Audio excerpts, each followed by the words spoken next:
Oh, hey. Okay, that was probably hi. that was almost right on cue. What can I do for you, fellas, tonight? Are you interested in learning about free Mars? Like, is there a pamphlet? Can I get a pamphlet, please? Hello, good sir. Can I interest you in a free Mars? You guys have Mars bars, right? What are those? Yeah. We have Mars bars. Now, Hollis lives in Alabama, so he may not have them. How dare you? That's rude. That's super rude. That's a joke, though, right? Yeah. You know that's some candy It's like if there was a part of Canada that Canadians don't go to. That's kind of what Alabama is. Basically, Corey got it. Yes, that's pretty much what Alabama is. Yeah. Garbage. But it is interesting because I forget though, because some candy doesn't cross borders, right? Like Baby Ruth ain't that popular up here, and there's some stuff up here that you can't get down there. Don't you have? Isn't there like a bar that comes with like an orange packaging that's from Canada? It's like. Were you gonna say Canada? I was. I was. I couldn't finish the joke. Shit. I just remember there was like some guys who came to War Machine Tournament a long time ago, and they brought bags of Canadian candy bars, and I was just cracking up at the names of some of them because they're excellent. So they're phenomenal. Yeah. They're phenomenal. Yeah. So, but anyway, hey, Netrunner. What's going on, guys? So you're here with Jameson. You're hearing my voice. You're hearing Corey, and you're hearing Hollis. Yes. Guaranteed. Wave 7, Netrunner Hall of Fame, Echo. Guaranteed Wave 7? It's fine, because Wave 1 was absolutely like a fantastic choice. Wave 1 included everyone that should have been in Wave 1, including players that have not played for 2 years. It's a good wave. It's a good wave. No, I like the idea of what they're trying to do. I think it's very cool. I like the idea too. I like them if they line it up. I was talking with Spags about it. I'd like to see them to acknowledge who's going in for what. You know, if you want to go in as a contributor and go in as a player, hey, maybe you could do that if you're just that good. But I think there's a bunch of categories that people could go in as contributor. I think there's people that are great casters. There's people that if they're casting, I'll tune in just for that. Yep. I mean, Hollis thought he was casting tonight's episode. Yeah, no, this was entirely coincidental. I didn't mean to do this live. I apologize. Sorry. It's good, man. It's good. It's got the different types. You know, people who show up. I like it. That's good. All right, so there's a new Netrunner data pack that was released. It's got some cards. There was, and it's actually the milestone pack because it's cards 81 to 100, that magic 100. Mm-hmm. It's also the next to last data pack in the cycle, which this is the cycle just before. What is it? What's coming up after the cycle? Hollis, tell me. Jameson, you got this. What's coming up after this cycle? Rotation. Yeah. And then what set comes out? It's going to shake things up, so that means that these new cards are going to remain in the game the longest comparatively to the other cards that get rotated out. So that means all these cards have to be good, right? Yeah. And then I'm really excited. I'm really excited for the next cycle, City Circuitry. It is what?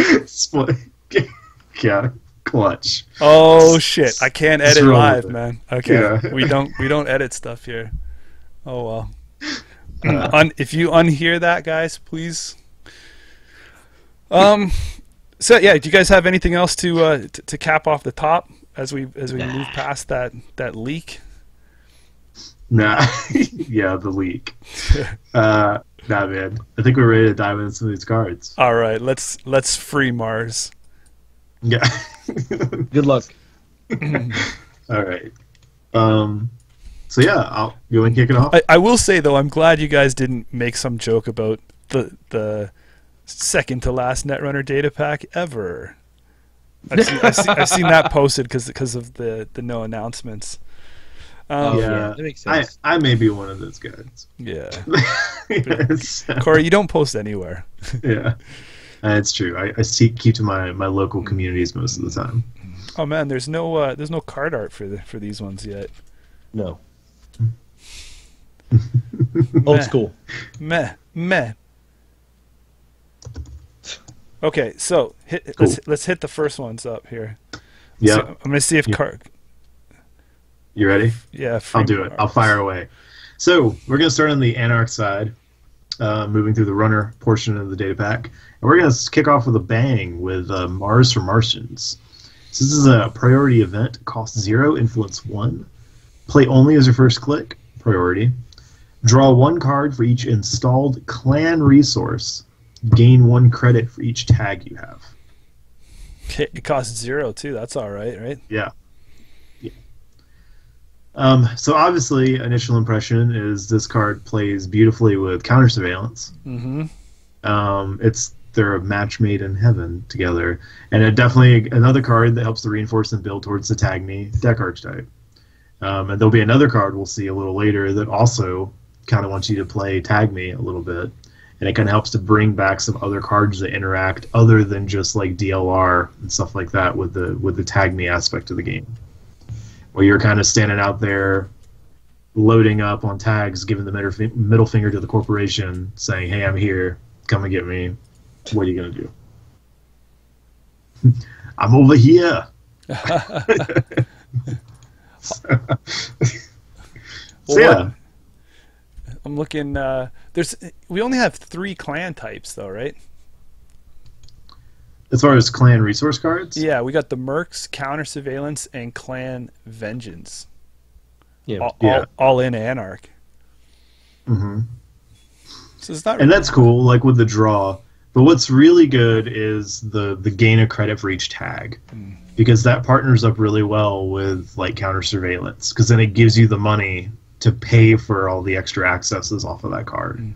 Yeah. And that's where it kind of pairs up really nice. I will say the one thing that concerns me about this is that there better be maybe some more cards of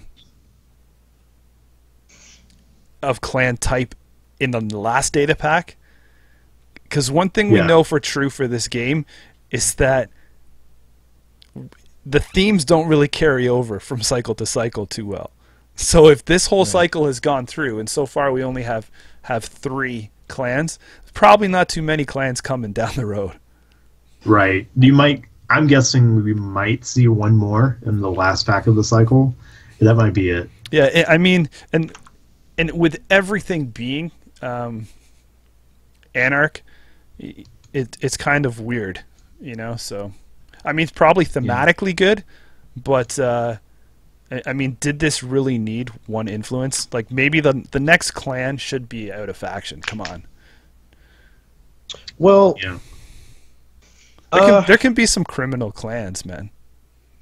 there can be, and like I think because like criminal can actually splash into like DLR decks, it's kind of important this card has an influence, because it means that it sort of taxes that deck archetype, especially if they're going to run like Citadel Sanctuary, things like that.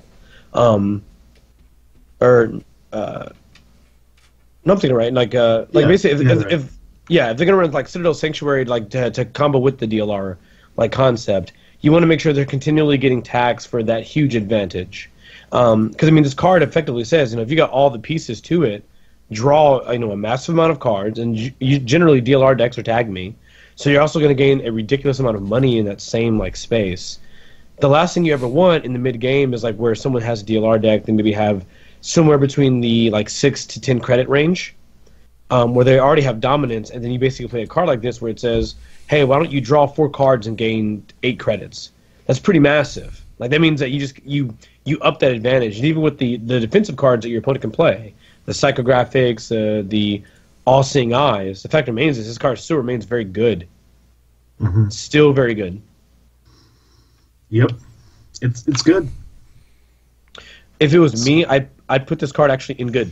Yeah, but I'm just saying, like, it does limit your, like, you're not getting, there's no power creep right now on it, right? I mean, Mercs is unique, so you can only have 1 of those installed. And then I guess Right. if you want, I guess you can stack the other ones, but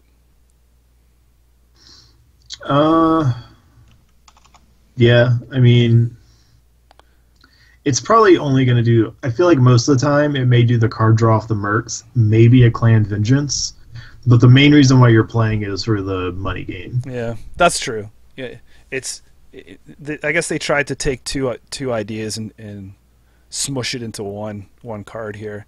I do like, again, that maybe, you know, we're seeing some priority subtypes come into play. That's kind of cool. You know, it's been a bit. A throwback since we've seen one of those. Cool. So where we want to drop this on the rankings? So I'm kind of with Hollis. I think this card is,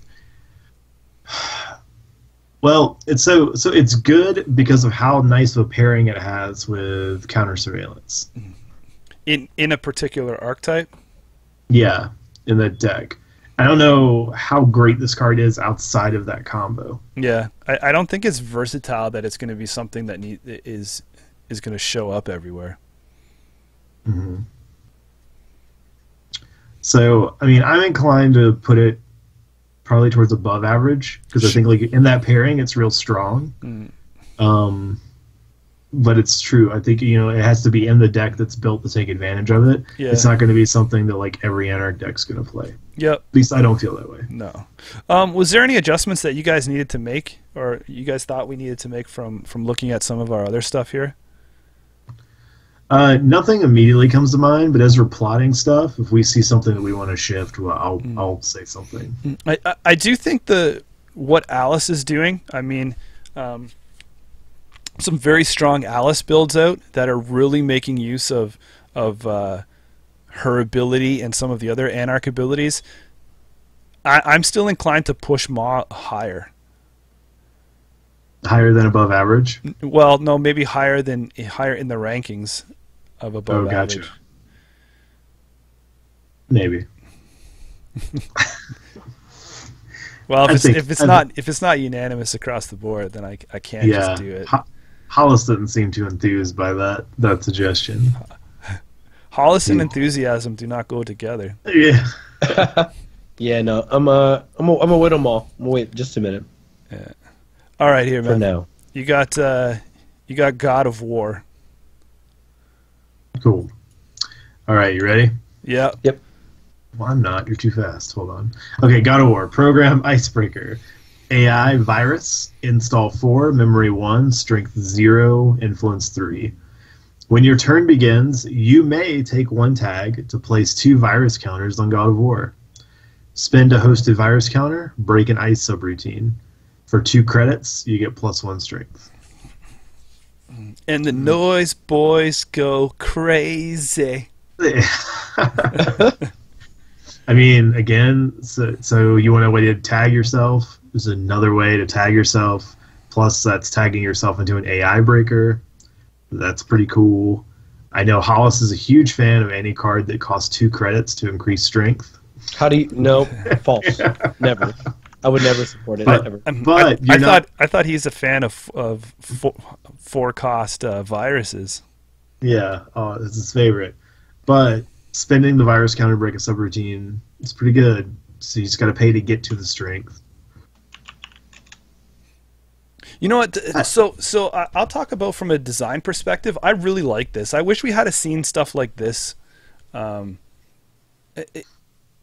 I wish it had been more of an inclined slope, like this mechanic had came out before Faust, because it's like they went right to the good stuff, you know. Like, yeah, this is still cool, but I don't think this is overpowered as much right now. Just from some mucking around that I've done, but there are very interesting ways to get viruses on cards, right? So, I mean, if you can use different Anarch tools, you know, remember the good old surge? You know, maybe you can surge this up. There's other ways to move all your virus counters. There's, you know, there's just a lot of ways that you can just get stuff on here. Mm-hmm. And then, yeah, you have a really cool designed AI breaker that is a virus. Mm-hmm. It's pretty neat. I mean, I'm absolutely with you. I think if this would have came out like before Faust, it's a really neat way to do. Like, it kind of grows in stability and power. It has some drawbacks. It's neat. It's a neat way to do it. And the other thing too is that it's subtle, but again, there are cards that synergize when you are tagged. So this is a way for you to control that yourself. Mm-hmm. This is a way to put this down and tag yourself when your turn begins. And you do it at the beginning of your turn. So you're doing the tag at the beginning when you can actually take advantage of the benefits being tagged will give you. Mm-hmm. And then there's different cards that we could shake it at the end, right? So right, and you're not giving the corp the window to respond first, like some of the older cards were. That would be like, take the tag at the end of your turn, or take a tag when the corp's turn, has a corp goes through a whole turn with you being tagged, and then you get like some payout for it. So this is a card that gives you that benefit on your turn where you can take the most advantage of the tag me cards. Yeah, and I think it's even well costed. I'm glad it's at least 4. I mean, you look. Yeah. If this was an older card, it would probably be like a 2. Right. It'd be 2, and it'd pump for 1. Yeah, let's keep a cheap virus, but so. I think it serves its purpose of what an AI should be. I think it should be there when you need it as kind of like that fallback. I think it's a fallback breaker rather than your primary dominant one. And possibly, I mean, with cards like Dean Lister. So if you think about, there's that Haley deck, right? That's using like Chameleon, and it's not running a whole lot of breakers, but Dean Lister allows them to fuel a lot of getting away with a singleton breaker. And I think there are certain combinations you can do where you can use this, but I think you use it as your singleton breaker for like combo decks, which is what I've kind of seen and heard some using of what this card's likely to be used in. But you don't think this is easier to tax out? I mean, it's viruses, so you can just purge it. Oh yeah. I mean, absolutely. I mean, there's absolutely ways to get around it, especially like you could CVS off the counters, purge on your turn. So yeah. I mean, long term, you don't want to use this as your primary. I basically don't. I'm going to be honest. I don't really like it. I think that like the mere fact that like the viruses that are on it are purgeable, the fact that it's 2 cost to bump 1 strength means that it's already like behind it's behind the level you want it to be. Yeah, it can break any subroutine with virus counters, but 2 to bump 1 strength is pretty high. Mm-hmm. And in general, I just don't.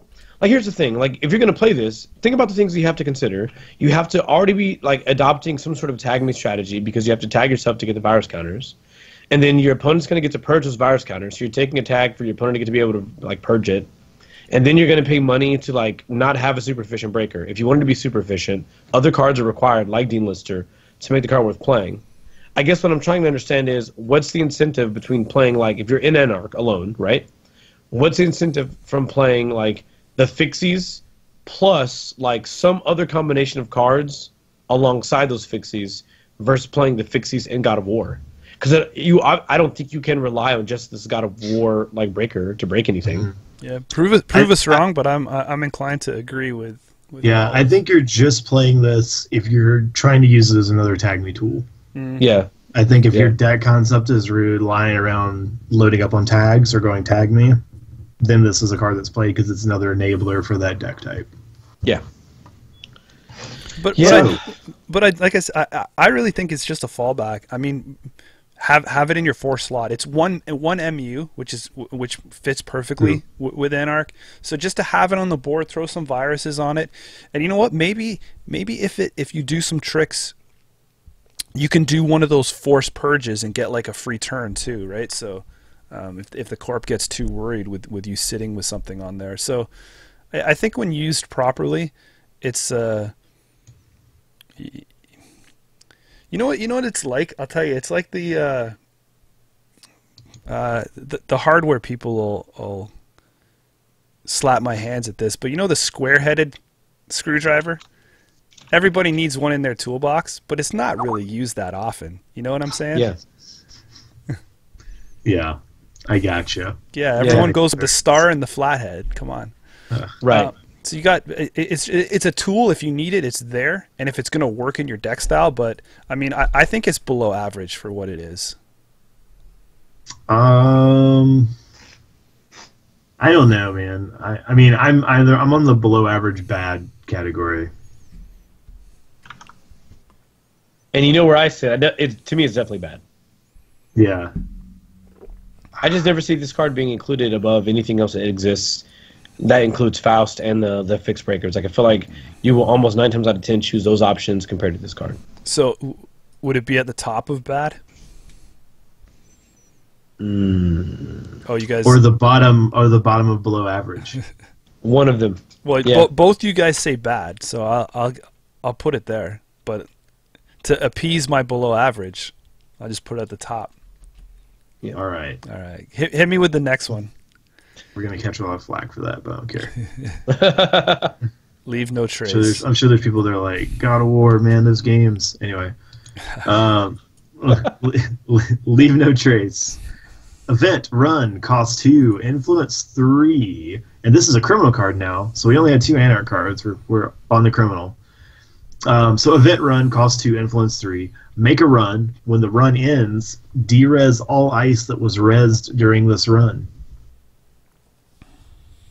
What? Yeah. See, these cards always confuse me because, like, this reminds me of, like, I mean, when you play this card, your opponent's going to go, okay, I guess I'm not rezzing. Yeah. Is this like isn't, because, I mean, you're playing the faction that already has, like, inside job and spearfishing. But then you looked at, like, Anarch, right? That had Run Amok. And Run Amok was like, hey, if you res it, you trash it. Right. And so this is kind of like, hey, if you res it, you're going to de-res it at the end of the run. I'm paying 2 credits to do this. I'm coming in. See what it should have said. What it should have said is exactly like en passant. Play only if you made a successful run this turn. Trash any unres pieces of ice, or sorry, make a run. Play only if you've made a run this turn. Derez all ice that was rezzed during that run. Like, it should be a surprise thing. It should be a surprise thing, not like they see it coming. I don't know. I mean, I think you're making the dare, like you're throwing it out, like, do you want to red stuff? But I don't know. I think this card fights for deck slot. Yeah, because I don't like the dare. I don't like putting the control in someone else's hands. Like, you're like... Yeah, I think you would just rather have them pay for it in res and then just skip it and not have to worry about it. Instead of throwing the gamble. Because, like, what if they have, like, a pop-up window or a vanilla or something that's free? Then they're like, whatever. I'll res it. De-res it. Oh, no. Yeah. I mean, the biggest advantage, of course, is going to be like, well, you have a remote server, and like the remote server is something like Eli Itchy or something like that, where they can res Eli to kind of like force you to spend clicks or force you to spend the 3 to 4 credits based on your like preferred barrier breaker. But the truth is that they're not going to res it they're probably not going to res it knowing that it's going to derez immediately. It just depends on. It really depends on the corp's like existing economy. In a denial deck, a card like this makes more sense because when you're already like derezing a lot of their eyes, you force this really really bad decision where you go, okay, look, I've derezed a lot of your eyes, but now I'm going to make a run. You may choose to res now, but if you do, you're basically throwing money away. I don't care if I get in. This is just a denial card. So am I going to get my super inside job, or are you going to end the run and I derez it and I get my secondary or tertiary emergency shutdown? I think a big issue with this card is timing, because this card seems like it's only good early game. While a card like Inside Job is great almost all the time. True. Because once they get everything res, this card does nothing. Right. I feel this card wants you to play a type of Netrunner that's just not played. And that is I'm going to math.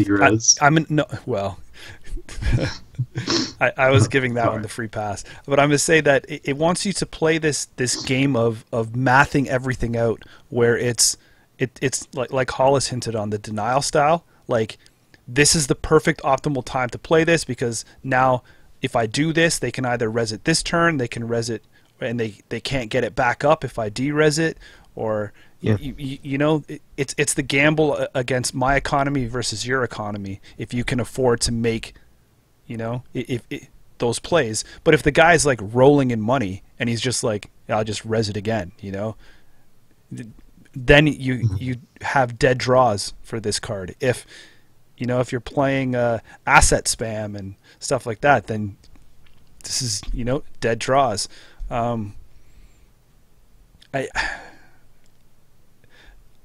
I really wish that this was a card that came out a long time ago in the Reina cycle, because I think when she was playing with the denial game back then, it would have fit better.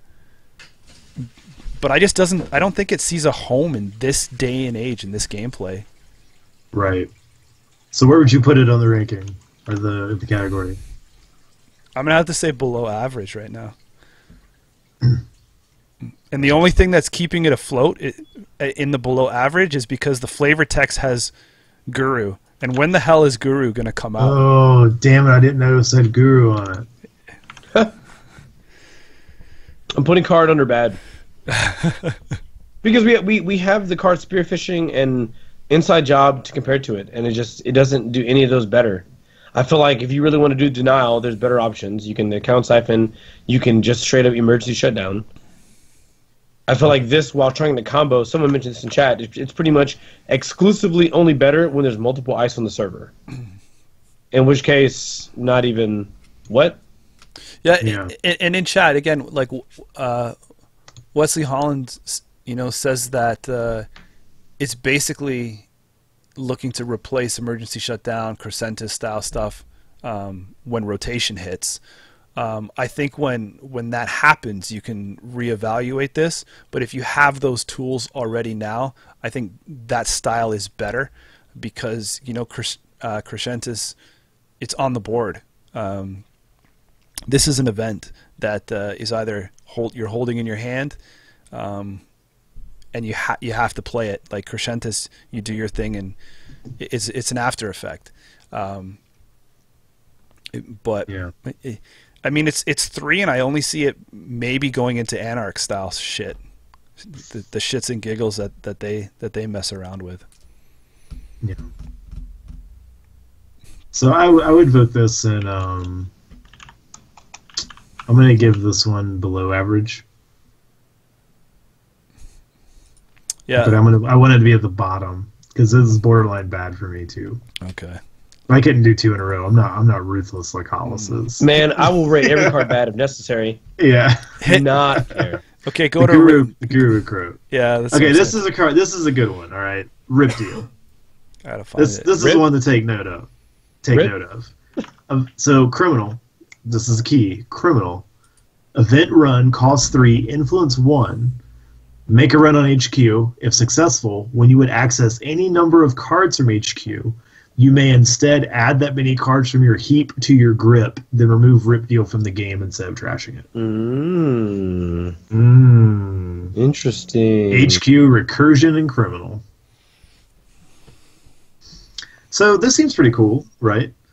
So let's say you have like an HQI, or you know, even just a 1, like you Rip Deal HQ, get in, and if you've lost something off like a net damage earlier, had to trash something, like it allows you to cycle out tools and put stuff, throw things in your hand you don't need, and pull stuff out of your heap that you do. Yeah. I mean, that seems like a pretty valuable tool for criminal. So I think this is top tier.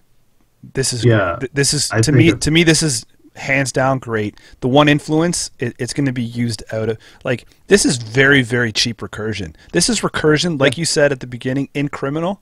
This is better than rebirthing into Steve Cambridge for all those people that are trying to recur events that way.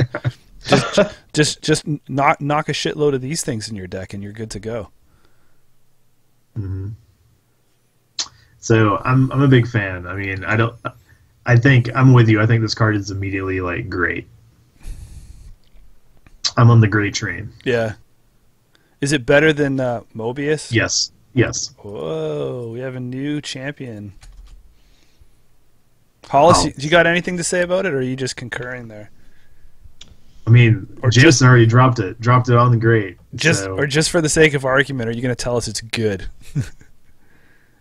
I think it's great. Okay. but I'm apprehensive. Okay. All right. Okay. I'll put an asterisk. It's great. It's great with apprehensions. Put an asterisk. Yeah. Yeah. It's All because right. it costs 3. That's why. It's 3, and like you have to have support to make it 100% get another card back, right? Like to get more than one card back, you need to have a HQI, and like, I mean, when was the last time you played HQI? I'll wait.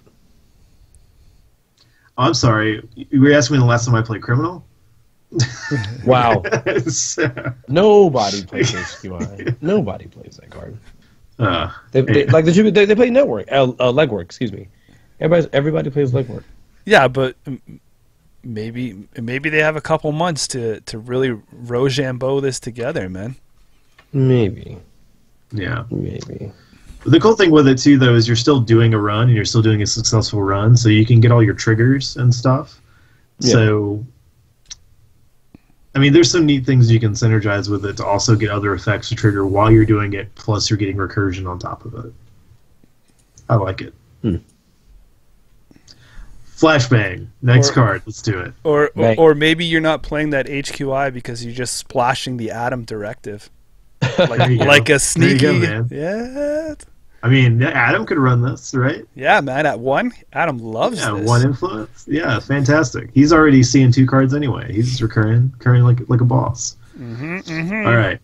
So Flashbang, program, icebreaker, killer, install 5, memory 1, strength 0, influence 3, 6 credits, derez a sentry currently being encountered, 1 credit plus 1 strength.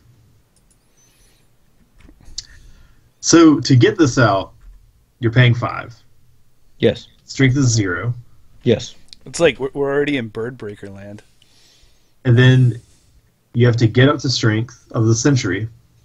Now, granted, probably the ones you want to derez or get rid of are anywhere from like 2 to 4 or 5, and then pay 6 to derez it. Because you're not breaking it with it. Yeah. It's just derezing the sentry. Yeah, this got like there was some weird erratas on it that you do have to get to the same strength to derez. Right. Derezing is a form of interacting with the ice, and the icebreakers must match strength to interact with ice. Like that's back from the good old worm days, right? Yes. Yeah. The whole classic worm. I'm not a huge fan of this card. No. I think it's insanely expensive. The coolest thing on this card Insanely is expensive. again the flavor text, where we possibly have another revealed runner that might never come out. Revenant. The Revenant. Yeah. It's it stars Leonardo DiCaprio, and it's a bear. Oh. In any movie with Tom Hardy, you have to say Tom Hardy first. It's true. But he didn't win the Oscar for being the guy who gets stabbed in the snow. No, he should have won it for Mad Max. Leo won it for being the guy who got the shit pushed in by a bear. And ate raw bison liver. There you go. Guys, come on. I haven't seen it yet. It just came out on Netflix Canada. Jeez. Oh, spoiler. There's a lot of snow in it. Shit. All right. This card is bad. Possibly terrible. I'm with Hollis on this. I think this card's bad. Yeah. It's bad, possibly terrible. I'll say it's bad because it does have that derez synergy if that's really what you want to do. But it's super like basically this is almost as expensive as Worm. Yeah. I don't know. I guess all jokes aside, I kind of want to put it bottom of the barrel because of how many times are you just going to go through and derez something? Like for 6 credits. Yeah. It's not even just for 6. Super expensive. And you gotta get to the strength and then pay 6. And you've already paid 5 to install this. Well, maybe I have some kind of super rig set up and I'm LLDLs ABC processors in play and I'm boosting the strength for free or something. Then why are you playing this? Like, just because I'm de-resing everything. Yeah. I think it's. I think it right now is. I don't It's fine with that. Yeah. No, I think it's terrible. Oh, you're going terrible? Yeah, I do. Cool. I'll move Spot the Prey though. Okay.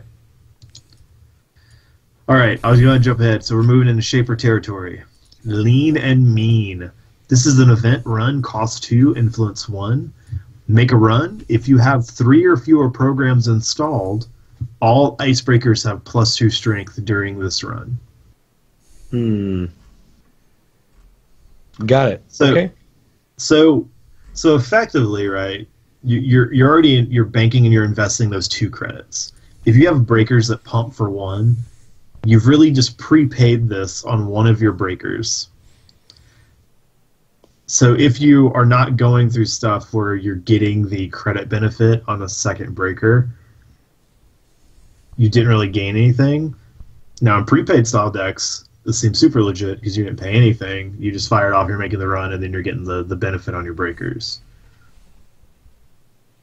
So, and I do feel that prepaid is viable right now.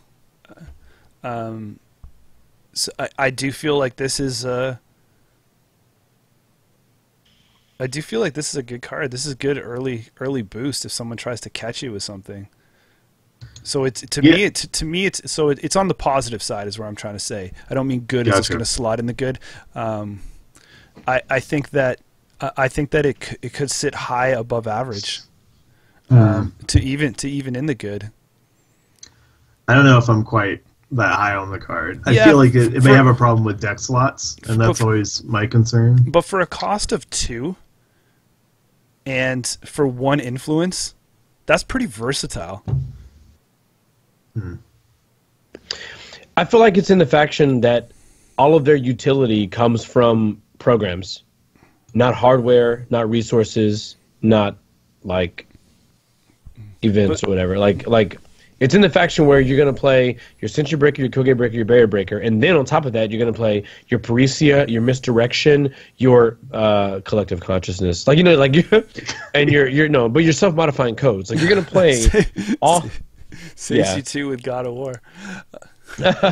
Like, you're basically going to play every utility card in Shaper is going to be a program. The issue here is that this says make a run if you have 3 or fewer programs installed, all icebreakers gain +2 strength. And my problem with that is that it's very easy for you as Shaper to have more than 3 programs installed at some point in time.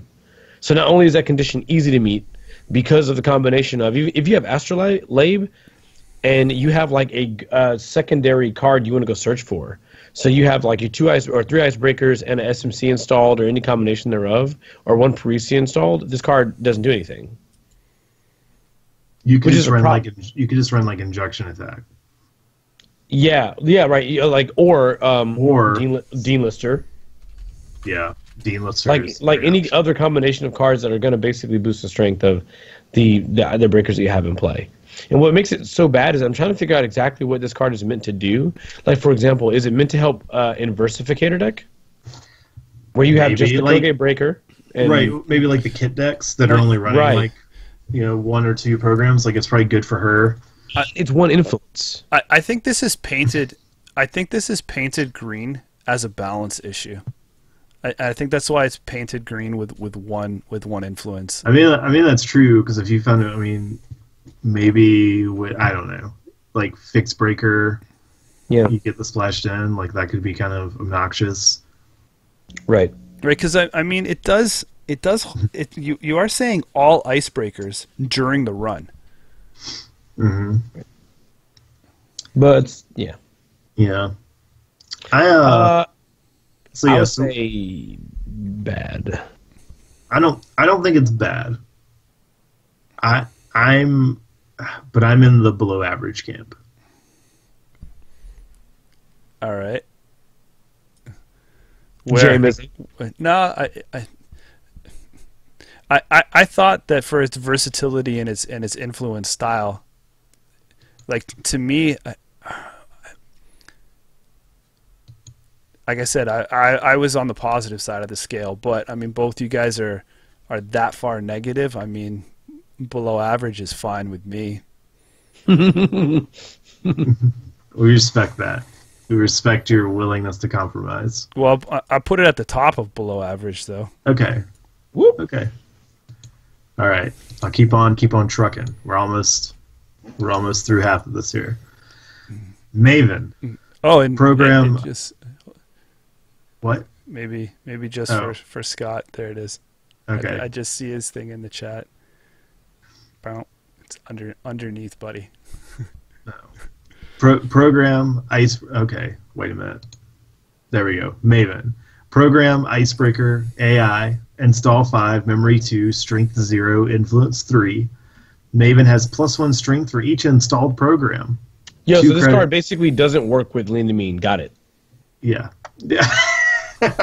Okay, that's fine. All right, Sold. go ahead. Continue. Wait a minute, Hollis. 2 credits. Break an ice subroutine.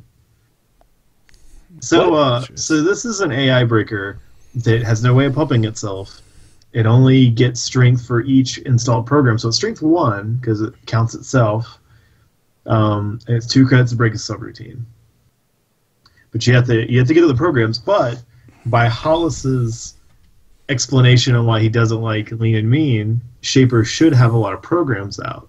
So probably on average, you're floating with this thing between like 3 and 5, maybe even higher depending on your style. But maybe. But you're spending 2 credits to break ice, subroutine. Would you play this over Ottoman? No, because it's memory. It's 2 MU. Ooh, rip. So, what? Yeah. What is happening? I'm not a fan of this card. So I would put this card in below average. To me, I'd evaluate it by looking at it as an AI standalone, and it's not the best AI that you can use out there. It's not even the best AI in its faction. Yeah. And just the speed to get this up to par, it's an AI that is just not reliable. Like, yeah, I would put it in bad. I don't think it's below average. What? Okay, we got another bad. I see. I know I fucks with you. Well, I just thought like we rated God of War bad, right? And I feel like God of War is going to get played like twice as many times as this card will. Well, look at which is I mean, 2 times 0 is still 0. So if you look, yeah, if you look at it that way, it's basically the same. Yeah. Well, what if there was a way to lower the strength of the ice? No. Yeah. No. Okay. You still wouldn't want to install this. Where? Yeah, it's a trap. It's a trap. Where are we going? I voted bad. Okay. I'm voting bad, likely terrible. You know what? I'm voting terrible. Hollis is going terrible. I'm voting terrible. We'll go bottom of bad. You're never going to play this. You're never going to play this card. That's probably true. Now, what if I told you? Did you know that Shaper was the faction with the best killers? You know what though? I lost my full segue because when you said it's a trap, I was like, oh, this is the only card. This can beat it's a trap. If it's a trap, AI is breaking. Yeah. So guys, I don't know how to pronounce this. I want to go with like Nanake. I don't know. Whatever. Program Icebreaker Killer. Shaper. Install 4. Memory 1. I thought you were saying an example, like you're saying what if, like. No, I'm going to the next card. Oh, so we're past it. Maven. Where is the Maven going? Top of terrible, bottom. Like, are we in the terribles with Maven? Do we care where it goes? put it in the bottom of bad. Okay, yes, sir. Sir, just like I'm your secretary here. God. Oh my God. Ship it. All right. All right. So program Icebreaker Killer, install 4, memory 1, strength 1, influence 1. During each run, this card with the crazy name has +1 strength for each piece of ice protecting the attack server. What is happening? 1 credit, break a sentry, 3 credits, +2 strength. So, on average, if it's a 2 ice server, this is a 3 strength Sentry Breaker that breaks for 1. It's like a Shaper Mimic, but it's pumpable. Nanok? The knock. So somehow Shapers have gotten a really good killer in their faction. I think this card's really is good. Yeah, I mean, when things move up into the 4 price range, you kind of want to stop to look, but then you see that it is a killer in Shaper, and you're like, this is just like the mistake they made with Lady, I feel, right? Like, oh, with the same faction? Strange. Yeah. Like, I mean, most of the time it's not bad. Like, sure, they have 1 piece of ice in front of it. It's only a strength 2. But hey, it's still a pumpable breaker if you need it to go up. But if they ice up the server, like if they put 2 and G's forbid it's 3 pieces of ice, you're now a strength 3, strength 4 sentry breaker in Shaper. Hollis, what are your thoughts on this card? I think the card's really bad. Like, hello? Like, okay. Yeah. So, like, this is the awkward part about it, is that it's... Are you being serious at a 1 influence?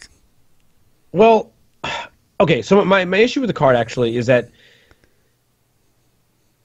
it's 3 credits for a bump of 2 strengths. So, if you need to pump it. If you need to pump it. But it's like base strength is 1. Correct. But it's getting +1 strength 3 piece of ice protecting the attacked server. So if they have 1 piece of ice, it's a strength 2. 2 pieces of ice, it's a strength 3. It's mimic strength. And that's not like unreasonable. Like those are average occurrences. It's always going to be, if you have ice there, it's always going to be a strength 2 to strength 3. Yeah, I think that's a ridiculously crazy ability. I can't think of many sentries that matter at strength 2. I can only think of sentries that matter at strength 3 and strength 4. Tsurugi's at strength 2. Tsurugi matters. Yeah, but Kamino's strength 1. Yeah, so I mean, like, it doesn't, like, this would break it anyway. I guess my thing is, like, okay, so all the sentries in the game that, like, are relevant are basically going to be a strength 3 or higher. And basically, let's say you have 2 pieces of ice on that server, which I feel like is fairly common in the current game that we're in. Then you're at strength 3. Right, but now for a strength 4... You would still need the same sort of support with like Data Sucker as if you would with Mimic, but if you don't have Mimic, now you're going to pay 3 credits for 2 strength. It's like, yeah, that's not like, yeah, it's good to have that as an option, but 3 credits for 2 strength is sort of weird. It's really weird to be but there. As in the support cards you'd have to play to make Mimic work. Yeah, but like those cards are just good, like naturally. Like for example, Data Sucker, like that card's just going to be good. Yeah, like it'll almost always be good. And then there's Ice Carver. I'm kidding. I don't know. Like, I can't tell if it would actually ever see play, primarily because I feel like if you're going to play a Shaper deck, you're going to be polarized to either say, all right, I'm going to play like the Stealth Rig, or I'm going to play Fixies. And I don't know if this card is good enough to cut into... I see where you're going when you come at it from that angle. I mean... I don't see this card being bad at all. I mean, I easily put this at least in above average, in my point of view. It's weird, actually. Like I hate to give the stance. I think this is one of the cases that we've talked about before. Like I think on the cast and outside of it, where we're like, this card actually technically can be very good, but existing options are so good that even when you look at it, you're like, I don't know if I can justify the inclusion of this card over the other options. Like, I might be willing to put this card in above average, but it's also knowing that there's so many other great cards that are Sentry Breakers that are in the good category, that are in the great category, that this card being above average doesn't quite make it good enough. And obviously, I shouldn't, and that's not fair. I shouldn't like rate it super poorly because of that necessarily. But it definitely hurts. Like, it makes me want to go like, all right, well, if it's not as good as this that I know is good, why not make it, in average or below average? I'm actually fine with putting this card in above average. I'm going to give it the benefit of the doubt. I'm going to say, hey, maybe Shapers will just say... he talked himself up. I didn't even have to hit with some counterpoints. Yeah. I'm hoping shapers will kind of like, as they start to deck build, they'll go, you know what? Maybe this is fine. And if I'm already going to run Data Sucker for other options in the deck, or other like strength boosting options, maybe this is a fine card that's not the most efficient, but it's efficient enough to give me back influence. I think that's where you can look at it as. I do think that right now, if people are going to play Shaper, they are looking at stealth options because of how big Smoke has been talked up. But I feel like prepaid is in a good spot with it being taken off the most wanted list. I just don't think people are giving it the attention anymore because it's like, you know, the old toy, and people want the new toys. Yep. You know, and the new toy is still stealth right now. But if you look at this, it's a good option for killer in green. Yeah. So cool. Yeah. So above average. Do we all make it to that? Yeah. Whereabouts?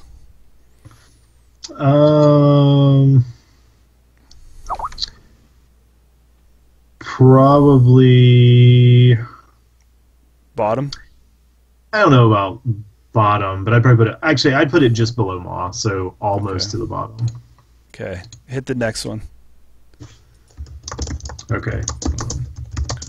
So the next card is Blue Moose. Blue Moose. Oh, sorry. I know it's a correction. I guess it's Nanotech. I guess is the way to pronounce this thing. I don't know why I didn't see that. Okay. So I guess for discussion purposes, you guys let's. Are we going all the way? Do you want to try and should we just pick up the pace? No, we're good. We're good. Good. Okay. Okay. Yeah. Blue. All right. This is to me. This is the runner card of the pack. Ooh. So it's unique. It's a resource location CD install 4 influence 0. 0 was anyway. When your turn begins, you can remove 1 card in the heap from the game. If you do, gain 2 credits. I think this is really good. I think it's going to be really good. So maybe I shouldn't say it's really good right now, but I think it's definitely on the positive scale. I'm excited for this card, and I like the way that it pairs with different abilities. Like the value you can get from the comboing with some of these cards with Aesop are just really cool, and the value you get from decks where you can't cycle all your choices back. Burn through a daily cast, it trashes itself, and then get another 2 from it. Yep, you moose it. You moose it on out. Yeah, I think it's good. I would even put it in the good category. Yeah. It'll pay for itself really quick, especially if you don't cheat it out with like a career fair or something like that. Then it immediately makes a profit. I like knowing that you can career fair this out if you want to, and then because career fair's not coming back, remove it from the game for 2 credits. Yeah. Like that's to me that's pretty good. Yeah. Automatically. So yeah. So I think we can drop this safely in good town. Do you think it should be higher though? Do you think it should be bottom of great? I think this is you're gonna see this everywhere. I accept that argument. I mean, you could probably put it at the top of great. The top of great. Let me. Really? Yeah, do it. Okay. I mean, I think it's a neutral, so it can universally be played in all runner decks. Okay, I will. And I don't see. I will move it on that point alone. 0 influence. I'm surprised. Yeah. So we're golden. Yeah. All right, we ready to cross in the corp territory? Yeah. You with us, Thomas? I'm scared. You ready? Well, don't worry. Like we'll get through this first one. We'll probably get through a lot of these real fast. O2 shortage. Some of you guys may know this card from a popular discussion on the effectiveness and power level of the card that was on one of the Facebook groups. But let me just refresh you if you're unaware of this master stroke. O2 shortage. Operation costs 3, influence 2. The runner may trash 1 card from his or her grip at random If he or she does not, you gain 2 clicks. I have nothing. What? Excuse me. Wait, what? So it's like you could have just paid a little bit more and just got a biotic and got your extra click. Instead, you're going to pay 3 and you're going to be like, hey, runner, do you want to get rid of a card? Or do you want to give me an extra, let me get a biotic for 3? No. I guess in theory you could play it when the runner can't trash a card. Yeah. But no. It's very unlikely when you're playing HB. So you know where this design space would be really cool is that if you were able to put 2 win conditions in a Jinteki deck, in a top tier Jinteki deck. If you build Jinteki, Jinteki has the ability to kind of do fast advance, and it has the ability to kill. Right? Yeah. I mean, it has Glacier too, but I'm talking about these 2 styles, right? with this kind of card. This card, it seems to me that it wants to kind of threaten some kind of damage ability, but still do the fast advance, and I don't think anything can do 2 like that. So most of the time when you see this, someone's trying to cheat an extra click out. It's not because they're trying to lower your hand size for any reason whatsoever. Yep. This is shit. Yeah. Can we create that category? I mean, I probably shouldn't say it like that, but no, it's terrible. Can we just drop it in the terrible category? Oh man, where's Does anyone argue it up to bad? It does give you an extra click if it goes off. So, Hollis, what are your thoughts? What are your feelings on the? I don't know. I feel like this card should have more options. I feel like this card should say something like, pay 3, gain 3 clicks. Your opponent may trash any number of cards from their grip at random to reduce the number of clicks you would gain by 1. Hey man, that sounds like a really awesome card. Because then you could say, all right, I'm going to gain 3 clicks. So now you trash 1, 2, or 3, or 0. But if you don't trash anything, I get 3 clicks right now. So I will basically go from, I will get 6 clicks. Well, sorry, 5 clicks. And I can score 4 or 2 out of hand right now. You know what? Brian made the best comparison in chat. You know, we're on this roller coaster right now. We went from probably the best card in the cycle to probably the worst card in the cycle. Yep. Yeah. Yeah. Possibly. Yeah. So terrible. Yeah. We ready to drop it? But look at this mess that we're dealing with here in the Corporation I know. Terribles. There is some competition in Corp Terrible. I feel that only Hollis can determine how terrible this is by looking at what's there. I'm gonna go with. I think the card is worse than Traffic Analyzer. Hey, you're the king of the terribles, so you knew where that goes. I lied. The card's the card's worse than Traffic Analyzer. But it's better than defense and sacrifice. I think it's better than both those 2. Yes. Okay. Cool. That's not saying much. Right. No. I know. Are we ready? Let's keep it rolling. Helheim? I am probably pronouncing that terribly. Servers. Anyway, unique. Upgrade facility, res 2, trash 3, influence 1. Trash 1 card from HQ. All ice protecting the server has +2 strength until the end of the run. Use this ability only during a run on this server. Kind of cool. Yeah, it's pretty neat. It seems like this could be interesting if you're playing like a lot of Bioroids to kind of force the issue to try to make them spend clicks to click through your stuff because you're making it insanely expensive for them to actually pay through it with breakers. So if you want another way to try to maybe like force that issue, that's neat. I mean, +2 strength and doing it on all ice is nothing to sneeze at. I mean, that can be pretty impactful, and you do have to spend the 2 to res it, but all you gotta do to fire it off of that is just trash a card from HQ. And that could even be beneficial if like they legwork your HQ and then you're like, oh no, and then you just fire it and then pitch the card in the HQ to trigger or pitch it in the archives to trigger the ability, and then like shuffle it with an effect or something like that. It's a pretty interesting trigger that you can play around with the timing on it. I don't know. One influence sitting on this card, I feel is very versatile too. Yeah. So I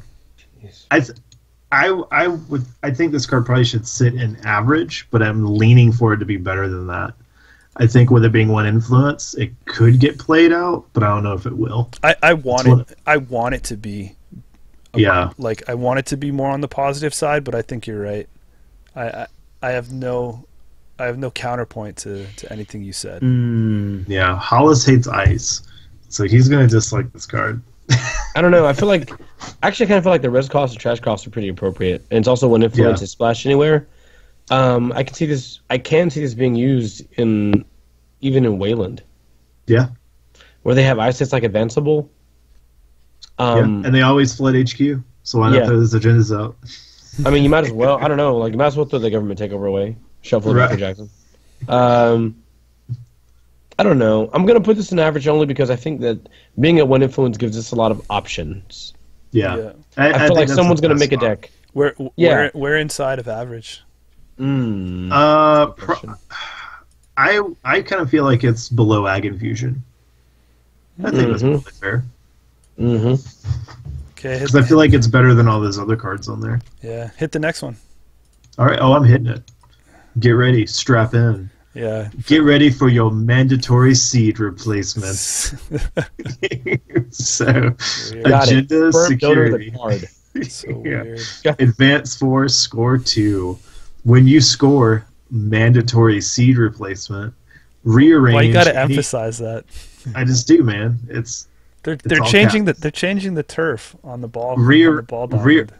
Rearrange any number of ice protecting all servers. What? So remember when we always had this conversation about if you're going to make a 4/2, it needs to be like a really impactful ability to make it worth playing a 4/2. Yeah.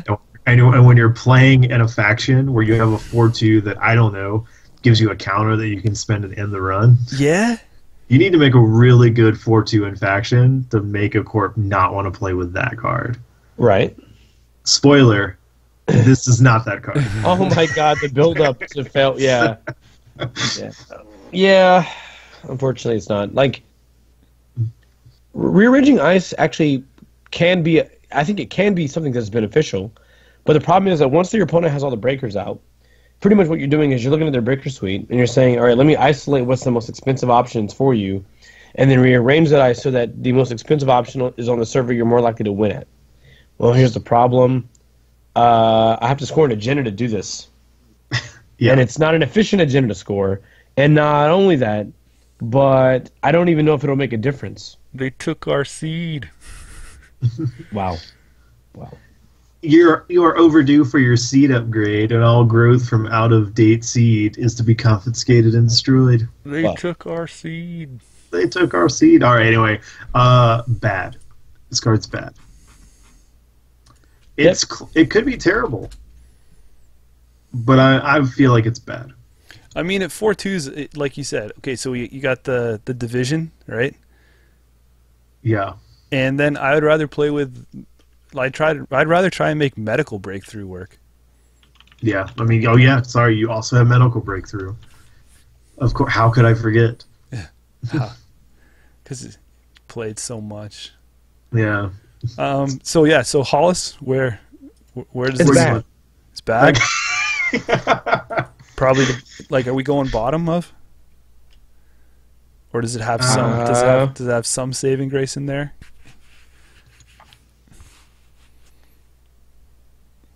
No.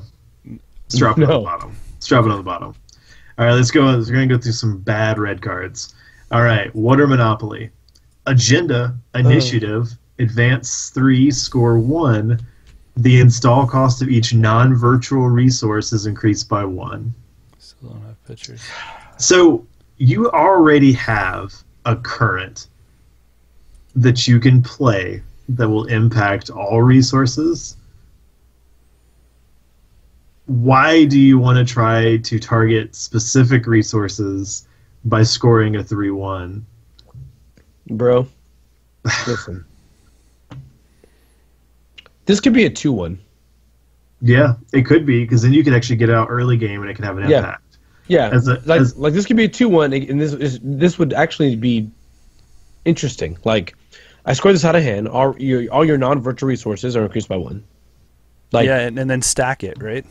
Right. Anyway, bad. You ready to keep rolling? You can put that.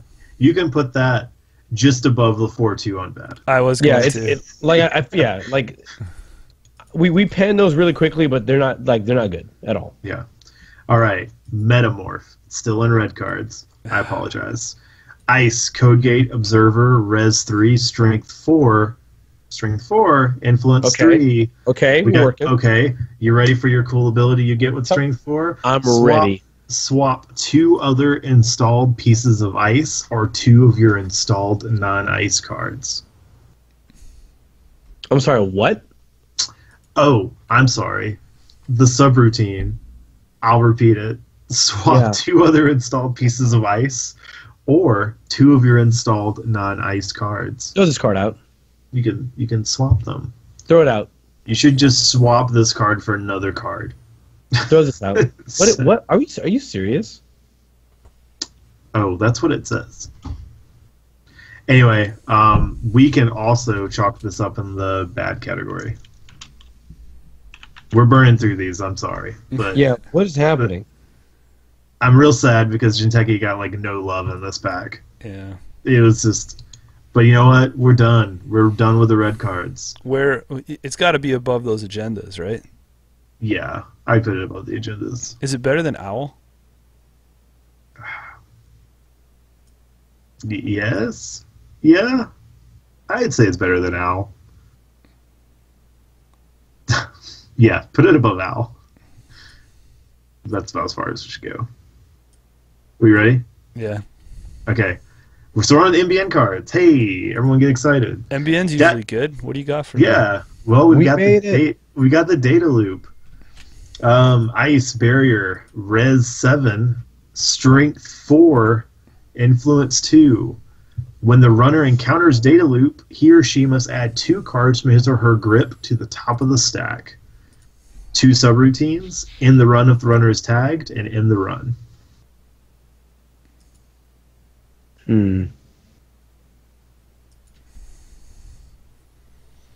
7 though, eh? Jeez. 7 to res a Strength 4 Barrier in NBN. In NBN. You still have wraparound in there?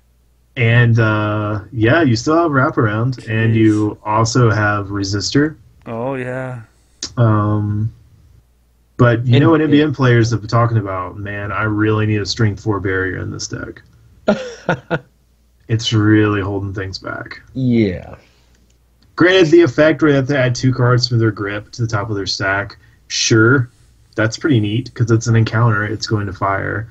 But it doesn't do anything negative if they can't trigger it, other than just putting it to the top of their stack, and you're not like getting rid of it. So it's just like a little bit of annoyance, but is the annoyance worth the res cost? I don't feel like it.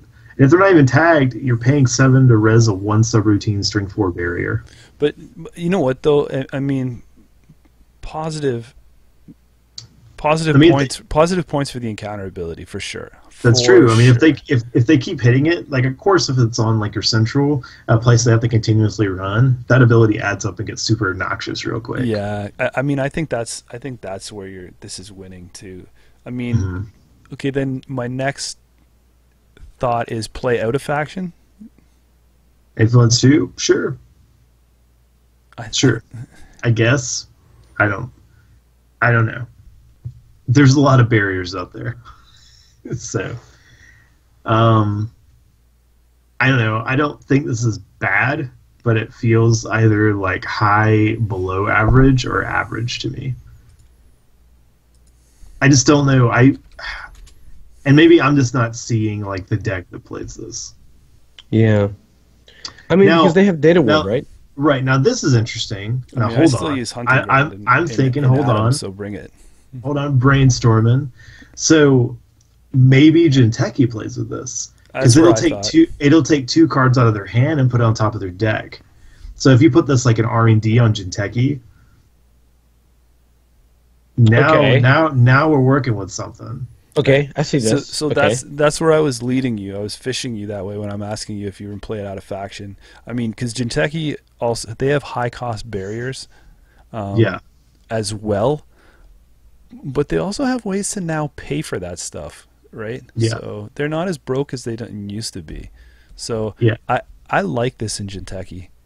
I think this wins some points just for being played in that faction and not being played as an NBN card.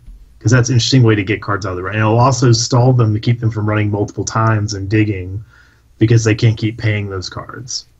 You know what though is I don't even know. Brian has a good point in the chat, right? Because I would even maybe put this in as protecting a protocol. True. Maybe. Yeah, maybe. Okay. I mean that's okay. It's almost a potential kill. Yeah. It's pretty neat now that I think about it. In Jinteki, it's great. So I would put it in like high average then. High average, eh? How about bottom of below average? I mean bottom of above average. I'm all backwards. I was about to say, damn man, what happened? You're fighting this. I don't know. It does seem really good in Jinteki now that we've been talking about it. I'm telling you, it is. It is. I'll you know what? I'll give you this one. I'll give you this swing. I'm on board with bottom of above average. Okay, awesome. Hollis's sad face. He's not feeling it, and I understand why he's not feeling it. I don't even fault him for it. All right. I would put it exactly in average, but that's fine. But that Jinteki talk has me a little winner. Yeah. All right. Okay. Let's keep going. Biased reporting. Oh, see, that's the problem. Operation cost 2, influence 3. Choose resource, hardware, or program. The runner may trash any of his or her cards of that type and gain 1 credit for each card trashed. Then the corp gains 2 for each installed card of the chosen type. What? Yeah, so obviously what you use this for is if you've got like the resource engine runner and then you're like, oh, you got like 6 resources out, I'm going to name resource. And then the runner's like, oh no, I don't want to trash all these resources, so I'll trash a couple of them, I'll gain a couple credits, and the corp's like, yeah, now I just gained money for all the stuff you didn't get rid of. Wow. That's the idea. That's what the card's supposed to do.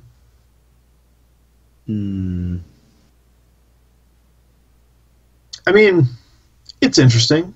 It's a late game card for sure. Maybe it's a late game card. Like if you fire on something like hardware or even program, it's very unlikely for the runner to sack a bunch of those programs in order to not let you gain money off of it. But like the runner has like ASOP, like it's. I want it to be good. It's 1 credit for the runner. I want it to be good because I like Lily Lockwell. Yeah. But I mean, realistically, it's not drawn by Matt Z here. So I don't know what to think. I feel like this card is average. I don't think it's bad because there are certain things you can pick in situations where it'll actually be pretty decent economy. This is trying to be something. This is trying to be a weird. It's trying to play into the style of how NBN needs to gain money. It's like a weird sweeps. It's like instead of doing in your hand, I'm going to gain money for what's on the board, but I'm going to give you a chance to react first, all niche and cool like that, right? And you have to be careful because if you pick the wrong thing, then the runner could just sack a bunch of stuff and then they make money off the cards you play. So I think if you play it safe and you pick things like hardware or programs, things that they're less likely to get rid of, you might be able to make some money back on the investment. Because if they have their rig out, the rig's probably 3 programs, maybe a support program, and you name program, odds are high the runner's not going to sit there and trash the rig to prevent you from getting money. So you may pay to a net like 4 or 6 credits. And that doesn't seem bad at all. I mean, that's pretty damn good investment swing. No, they're not going to reprint sweeps. So this is the next coolest thing. I would have liked. I'm a fan of using sweeps out of faction. I think it's really cool and watching games when someone gets surprised with it at the wrong time. I wish this was cut influence a little more, but I could see why it's not. As of right now, this point in time, I'll say it's average. Yeah, that's what I'm feeling. There's better ways to make your money as of right now. Hollis, do you have any opinions, views, difference on that, or you okay with the average? I think average is okay. Okay. Whereabouts do you think, Hollis? Looking at the list, maybe below middle, barely below middle. Under the Loki? Yeah, I think actually under Loki, yeah. I think so. Okay. Cool. All right, so now we're to Wayland. We're almost there, Hollis. We're almost to the promised land. Open forum. Asset. Oh, really? Res 1, Trash 3, Influence 1. After your mandatory draw, reveal the top card of R&D and add it to HQ. Add one card from HQ to the top of R&D. Wait, hold on, I'm sorry, what? Did we not just... Hello? Yeah. So what it's saying is, I feel like I am gaining a benefit by having this asset out, by showing you the top card of R&D, putting it in my hand, and then taking a card from my hand and putting it back on R&D.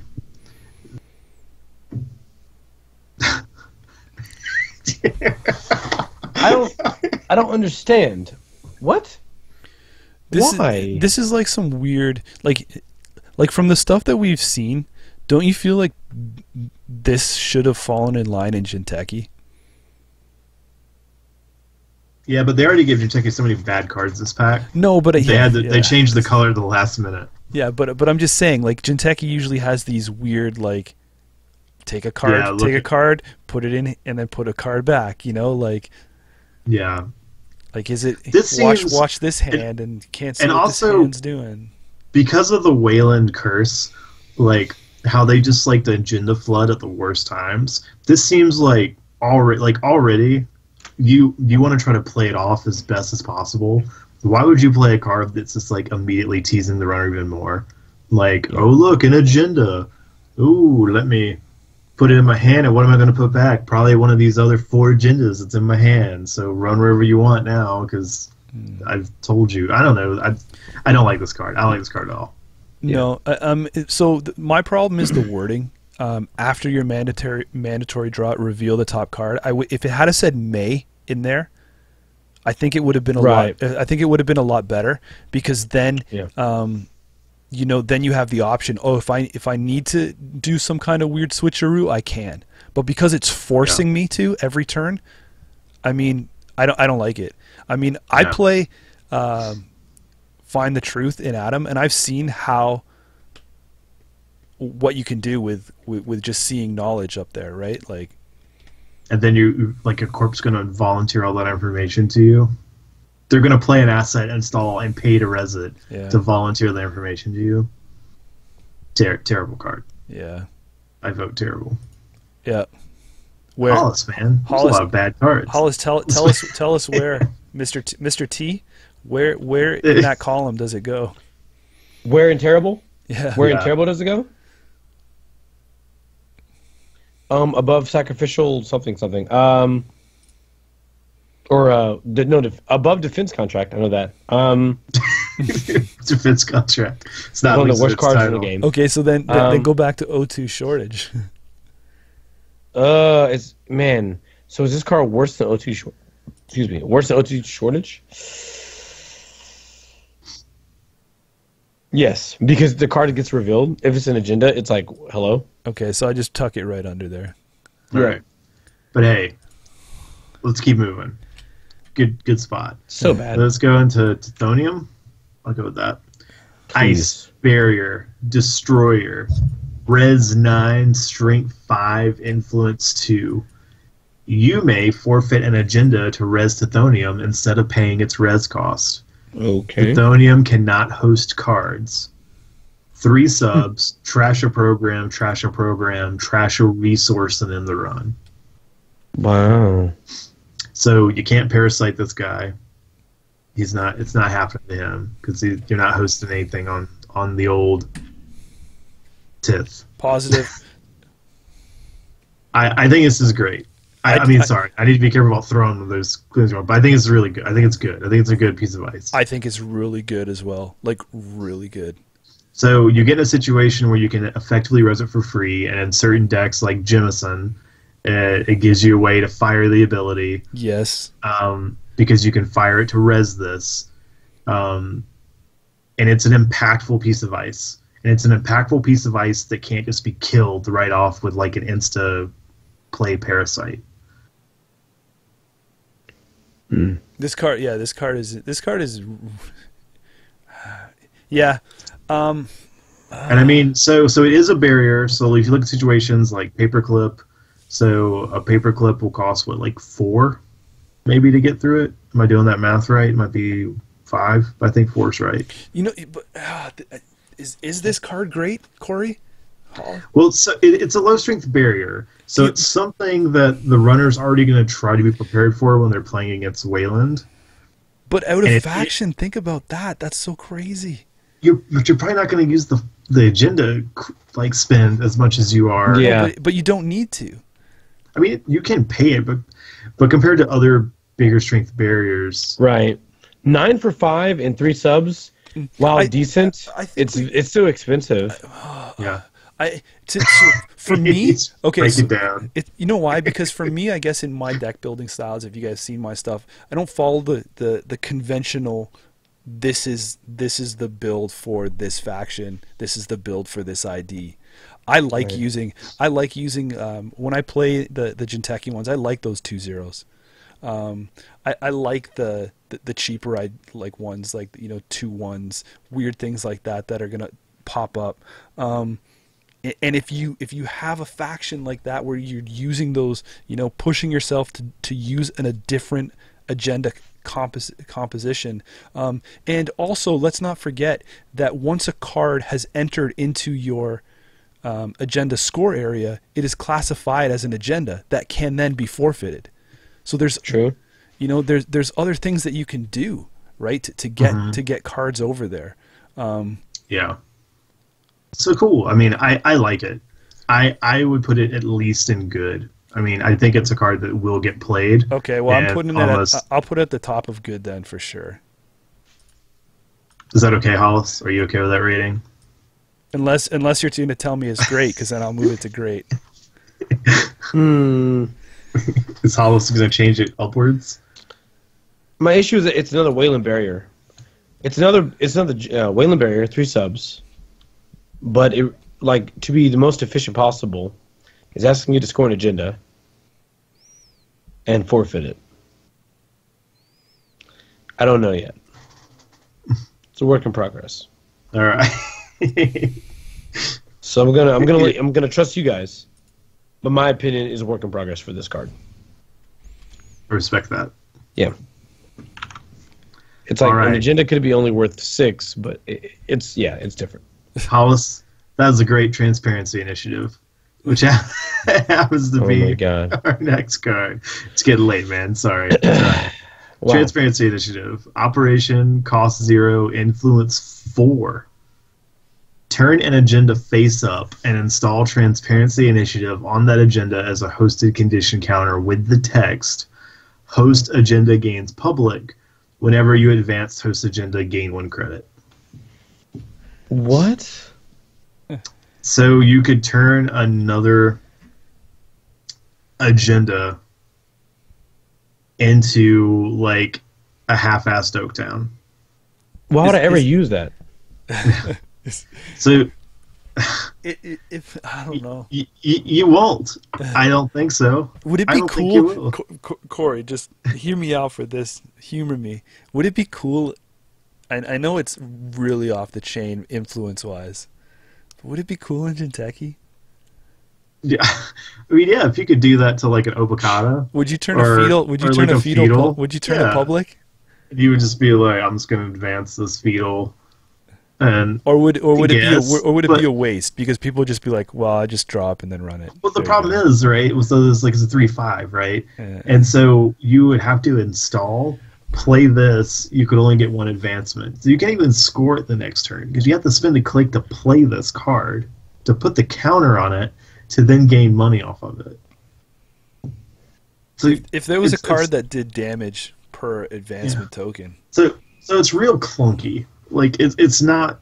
It's very like unwieldy. I don't like this card. right? We've It probably might- said that. We've probably said that a lot. So, What, To balance, if there was a to card balance, that if you did damage per advancement yeah, when that'd stolen, be great. yeah, like that. Like the idea here is like normally when you play like Wayland agendas, that the object or in general any agenda in the game, like you want to score them immediately. This card asks you to delay the score to gain an additional benefit. And it's So I like feel you're only like- gaining one credit. You're like just gaining your investment back. And Right. You're doing it in Wayland, which doesn't really have a problem getting money anyway. so, And because I oh good. so- yeah, Hollis, you're on the right track. I'll just summarize it to move on. I feel like this card shouldn't have been weighted so heavily on influence. We should have, like, Wayland has the publics in faction anyway. So if you want to turn a card face up and gain money for advancing it, you can do that. You don't have to take up a deck slot for it, Yep. right? Or an additional deck slot. And if you're going to make me spend a click to gain the advantage of existing cards, the advantage needs to be better than the existing cards. yeah, Yeah. like, what are you going to do? Put this on the, you know, An Atlas, you're gonna flip an Atlas over yeah, or and be like, "Yeah, or, got him." or drop it on your already, public agenda and then gain, gain So- money twice. So I vote bad on this card. I really wish. I think it would have been a cooler move to have had this because it fits the Wayland theme of public turning agenda public. It can be in faction, but it should have been low influence, so you can move that ability out a lot easier. I think they missed the boat on that. I don't think it's too overpowered to do that too. hmm Revealing an installed agenda is pretty huge, right? Like if you did it on something that was like insignificant, like a standoff, or if you could, yeah, and you're just like, "Oh, let's keep advancing and making money," but you're not, right? Because you're not. You'd have to do something that justifies the investment because you're not making the money back. You're just washing the money. That's the reason where like Oaktown was great because you're actually making money and spending to advance it. Mm-hmm. This is only getting one, so even something you're pumping a whole bunch, you're not technically gaining anything. I don't think it would have been too overpowered to have that to move it out of faction, right? Because you then Well, if then you that put it way on you're something not, like Explodapalooza or Explodapalooza, like that's pretty weird. yeah, but still you're not you're revealing the agenda, Yep. right? So you're still like to me that neutralizes any of the influence stuff on there, Right. right? Like, and you're not fast advancing the agenda. hmm Because by the time you've installed, put this card down, unless you're doing some other ways to get clicks and make monies and stuff like that. Yeah, man. Unless there's something I'm not seeing that someone's playing some kind of, score 7 points one turn and have this on it, but No. or 6 points one turn. I mean, if you're scoring 7, you win the game and don't care about the money next turn anyway. So So, which part of the bad column do you want to put it in? yeah, I sign my vote over to Hollis. Really? Yeah, man. Man. Make the call.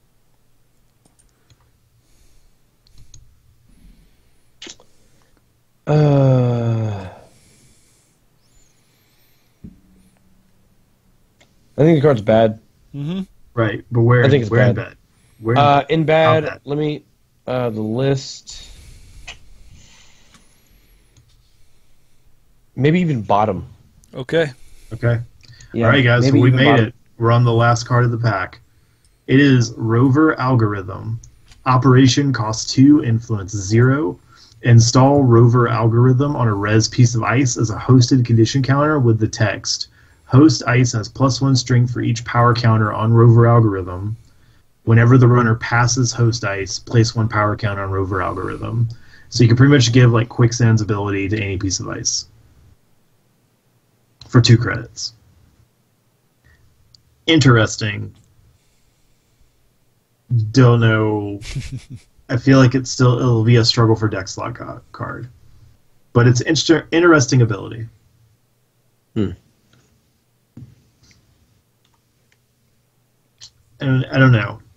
I'm not immediately. My gut reaction isn't saying I don't feel like this card's bad because it's a pretty impactful ability. Because I mean, when you started to see Quicksands kind of pop into VU for a little bit, it did start to make a difference. So being able to throw an ability like that on any type of ice seems neat, but in practice, how effective is it?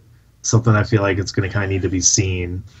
So I don't immediately feel like this card's great, but I don't immediately feel like this card's bad. I feel like this card's like a firm average, and I might even push it to like high below average because I'm leaning towards it to not see a lot of play.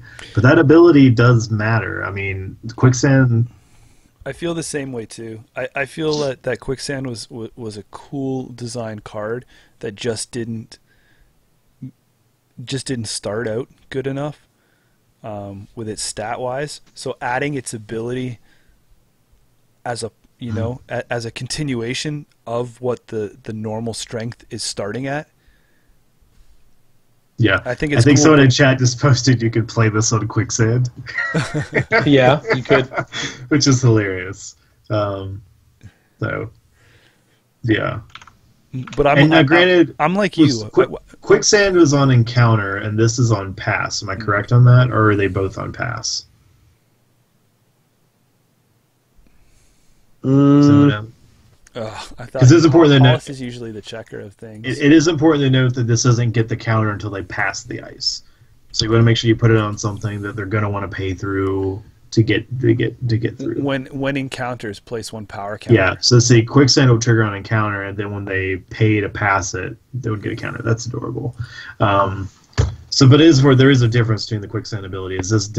You do have to pass the piece of ice in order for it to gain a power counter. So I mean, maybe that sits it as below. Yeah, with potential.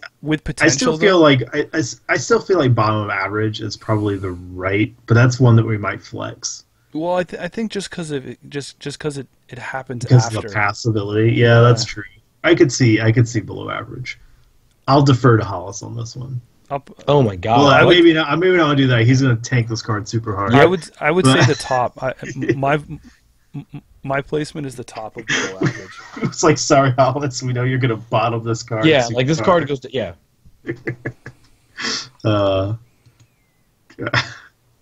So it could be a fan favorite. There might be a cute deck that plays this, and we'll get some kicks out of it. All right, since the opinion is not making itself known, below average, top, it's going. Cool. So hey guys, we did it. We freed Mars, and we only had to do it with a lot of bad cards. But yeah, I mean, what do you think overall? Solid B-? I mean, I will say that the good cards in this, I mean, it's weird. The good cards are really good. Yeah. The bad cards are really bad. But there were some gems, like, buried in all the trash. So, I mean, especially on the runner side, which we haven't seen a lot of really great runner cards. Yeah, I mean, I think if you're investing into the game, this is going to be a must-buy pack in like. Because Blue Moose is going to be real impactful. Yeah, this is not going to be one that you're going to be able to sit out on. I think. Yeah. I agree with that. I mean, I think Blue Moose is going to be one you're going to see in pretty much every deck, and it's real good. It's worth buying. Cool, guys. Well, hey, we did it. We did it. Free Mars. Thank you very much, everybody. Really appreciate the activity that's happening in the chat. Hanging with us. Any other closing thoughts? Throw it to Hollis. Hollis, you got something to say? I mean, only a little bit. I feel like in the grand scheme of things, Oh, like is a lot this, of the cards. is this a real talk? No, not really. Okay, Not quite. I haven't had a real talk in a minute, but No, that's why the people have been asking. But I kind of feel like a lot of the cards in this pack are kind of made knowing that like rotation's coming, so they sort of like try to balance, or they kind of like become a bit better when we consider rotation. Like they're not as weak. But even with that, there's a few cards, of course, that we saw that we talked about tonight that are incredibly underpowered. Like the abilities they have on them, even when rotation happens, you know, cards out of core will remain, and like they're just not doing enough to justify their inclusion in existing competitive decks. And I know that's not the end all be all of everything, but like when I have to compare a card like OT Shortage to Biotic Labor, which remains in the game forever, it makes it a very hard sell to to play that card. Whereas a card like Blue Moose sounds like it could be good all the time, because like I can't tell you at the end of a Netrunner game, while there may be some decks that may take advantage. Oh, did he cut out? Your mic cut out. Sorry. Yeah. So Blue Moose, continue Yeah. with Blue Moose. Like what I like about Blue Moose is that like where like when you look at the entirety of the game, like there's going to be instances where you're going to be at the end of the game, you're going to have like 20 some cards in your heap, and those cards never get played, and those cards can just generate economy. And I feel like not so much in decks that have a lot of recursion like Shaper, but like in Criminal, especially like the card that gets trashed, the Career Fairs, the Earthrise Hotels, removing those from the game to be able to gain like an economic advantage is a big deal. So I don't know, like I feel like the cards, especially for like breakers in this pack, were really weak, but the economy cards in the game that were added seem fine. You know what my only concern is, and I say this with I don't know how I say it. I think there's becoming too many remove from the game effects.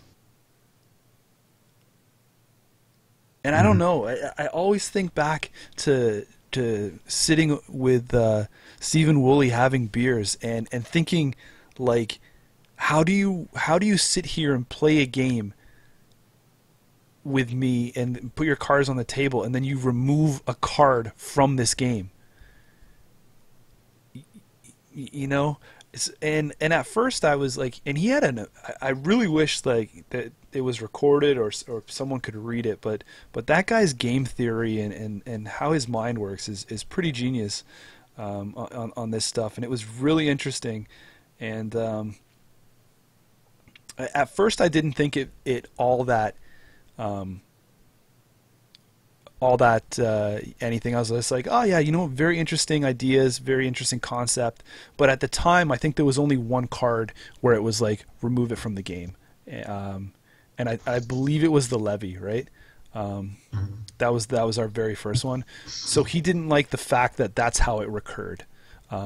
You put it in your deck and then you remove it from the game. And after that, we've seen more and more cards that use this mechanic. And I'm worried that we're at a spot where it's just happening too frequently. Like, are these cards too powerful that they're only one-time uses? Like, I don't know. I don't want to see this happen too much. I like them. I like them to pump the brakes a bit on that. Yeah. Hey man, they're about to remove a lot of cards from the game. Yeah, but you know, I'm not going to get $2 per card that they remove from the yeah. Because yeah. if they do that, I'm fine with it. Yeah, that's right. That's fine. You can remove more. Yeah. Fine. So cool, guys. That's my little piece. Hollis, did you have more to go? No, I'm good. Awesome. Corey? I'm good. Thank you very much, guys, for joining us on our Bad Publicity. Really appreciate everything you guys did in the chat, throwing it out. Like us on Facebook, give this video a thumbs up, subscribe, help us out. Those things do help, as much as they are very trivial things. If you could, we appreciate it. Thank you very much. Listen to me talk, watch Hollis dance, and we'll catch you next time on The Muppet Show.